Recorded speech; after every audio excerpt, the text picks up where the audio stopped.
On this episode of the Detour. Shit just got real. I'm not sure if my car will make it through this stuff. I don't know. We may have lost Chris. Chris, can you see us? I may be in big trouble here. There's a lot of sand. This is what we came here for, boys.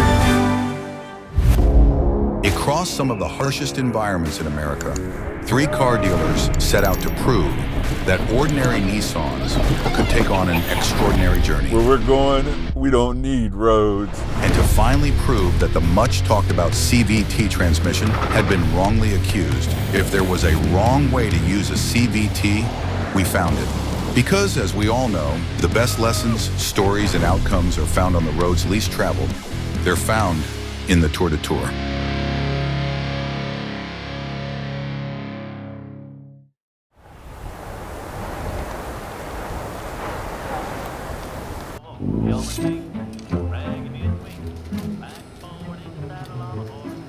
I'm gonna get a sticker so I can put some stickers every time we make a stop at a gas station.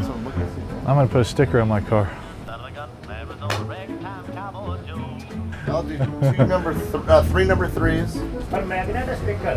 I'll do a magnet, 1 magnet and 2 stickers. I feel like we're ordering food at McDonald's. 2 number 3s, a number 2. I'll do a number 2 and a magnet. Could you supersize that, please? Windows up. Windows up. What up, dog? Getting ready to go climb a mountain. Some sand dunes. Pretty out here. Definitely different, right? All right, load them up. Head them out. Yeah, cool. Pretty. Okay, I have a new gambling bet. Let's guess who's got the most flies in their car. I never thought I would pick up this many flies from one place. I spent 10 minutes. On the Salt Flats, shooing them out of the car with a piece of cardboard. I rolled down. All of my windows, and they're all gone. Hey, Jason, look at your rear view mirror and see if you can see that thing underneath my car flapping around. Yeah, it's moving a little bit, but That doesn't look terrible. It looks about like it did on the Salt Flats. Cool. I didn't realize that was you behind me. I thought that was a soccer mom. For sure. Worn out sneakers on the asphalt. With Bonneville behind us and our egos mostly intact, we headed east, past the shimmering waters of the Great Salt Lake and into the shadows of Utah's mountains. The landscape turned from white to gold. Out there, little Sahara was waiting. A place where speed wasn't going to be the test, this time torque. Could our Nissans keep pushing through the sand without burying themselves?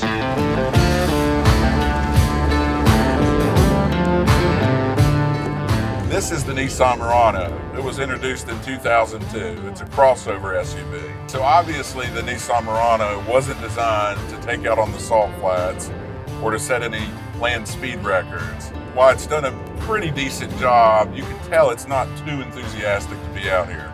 So this is the 2014 Nissan Murano. It was the 2nd generation. It had the 3.5 liter V6. When Nissan built this, it was their way of showing that they could build a true premium vehicle with all the amenities, but not charge the high-line prices. So anyways, the Murano carried on quite happily till 2015 when it was replaced with the new body style. It had much sharper lines and even had a floating roof. It looked like something you'd see in a sci-fi movie versus a suburban parking lot. And that's what Chris has chosen to drive. The 3rd generation is what I'm driving. Same engine. It's a 3.5 liter V6. One of the best engines ever built. And I think back in the 90s, they rated this engine one of the best engines ever built. It uses a timing chain opposed to a timing belt. As long as you change oil, maintain these things, they'll run for a long time. They're fantastic. Under the hood, we've got a 1.6 liter turbocharged engine, and it's amazing. It's zippy, it's fast, it's fun, it's agile. On the inside, this car is absolutely a gem. If you look at it, it's playful. It's got motorcycle-inspired cues. It's got plenty of tech. And at the end of the day, on a long trip, it's comfortable. This vehicle certainly isn't the size of the Muranos, and that's okay. It's small, it's scrappy, it's the underdog. It's the type of vehicle that's going to make this a great tour.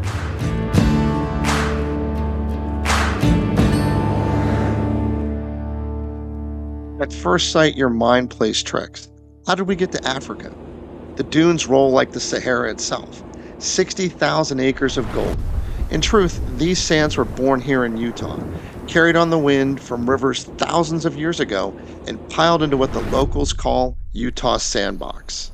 Well, let's go to Sand Mountain first. And All right, you want to do that first? yeah, I want Chris to get stuck.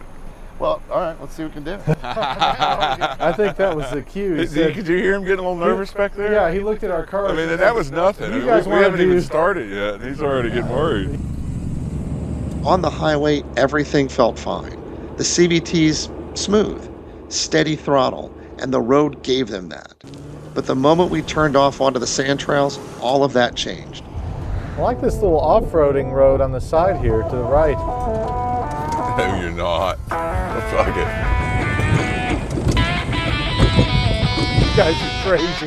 Holy shit.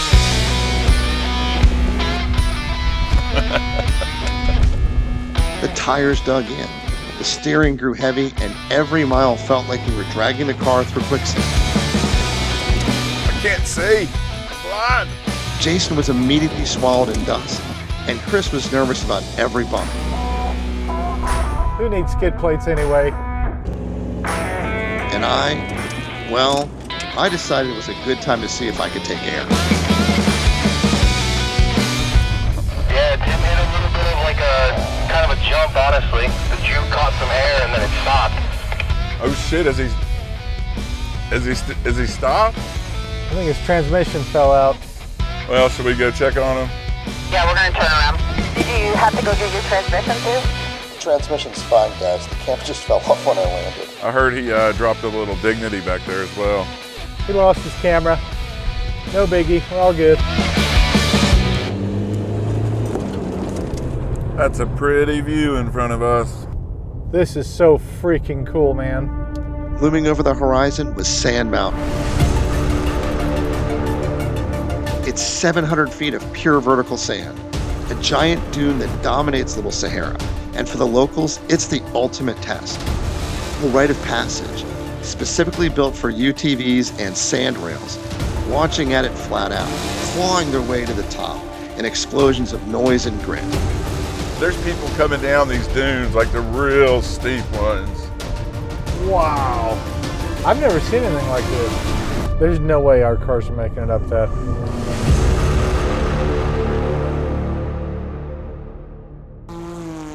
We're here to prove a CVT can do a lot of things. That ain't one of That them. ain't one of them. That's all right. After watching in awe, we realized we brought stationary to a battlefield. So rather than humiliating ourselves on Sand Mountain, we decided to stick to the trails. While it may be a playground for off-road vehicles, for us it was a trap. Because the sand just doesn't slow you down. It punishes you. Out here, the dunes just don't bury cars. They bury transmissions. Shit just got real. This is what we came here for, boys. I don't know. We may have lost Chris. Chris, can you see us? I may be in big trouble here. There's a lot of sand. But Tim keeps trying to find these little skinny routes that my Murano won't fit through, but his Juke will.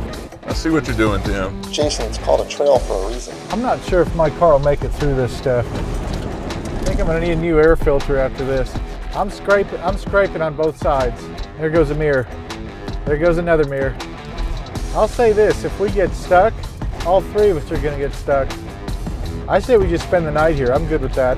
Chris's constant chirping on the radio eventually pushed Jason and I to charge ahead, hunting for a dune more our size.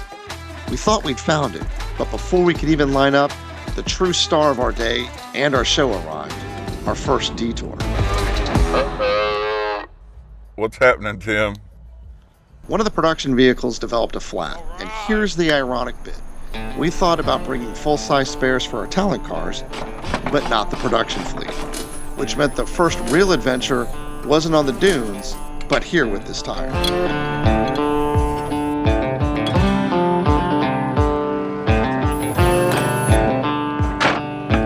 By the time the emergency spare was bolted on, our playtime was over. We learned a few things. The first thing we learned is what? All-terrain tires are probably a good idea. That's a good point. So yeah, the off-road tires and wheels may have made a difference. Yeah, just a little bit of one. And we learned that, car dealers do know how to change tires. That was, yeah. That's a pretty good thing to learn. Chris, I got to say, if your car dealer career doesn't work out, I'm serious. NASCAR is the crew. way to go. Pit crew for sure. But what about, if this is back home, what would happen? I'd be hot. I'd be, gosh damn tire.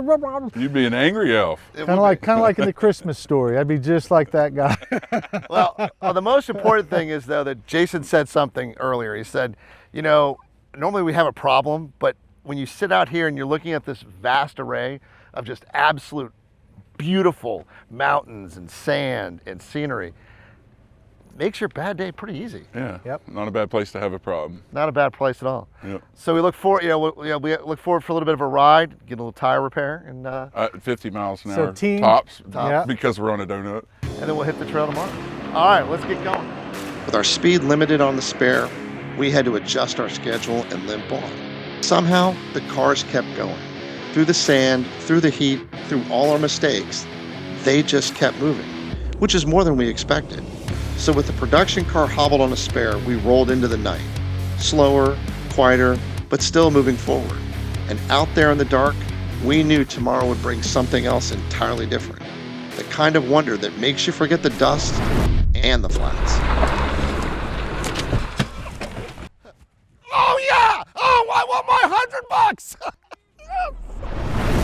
Coming up on the next episode of the Tour de Tour. Road impassable for most vehicles, flood area, travel at your own risk. Not good. Chris, that's just a warning for wussy cars, not for something like a Nissan all-wheel drive CVT. So what you're saying is there's a chance that we may not come out of this with our cars.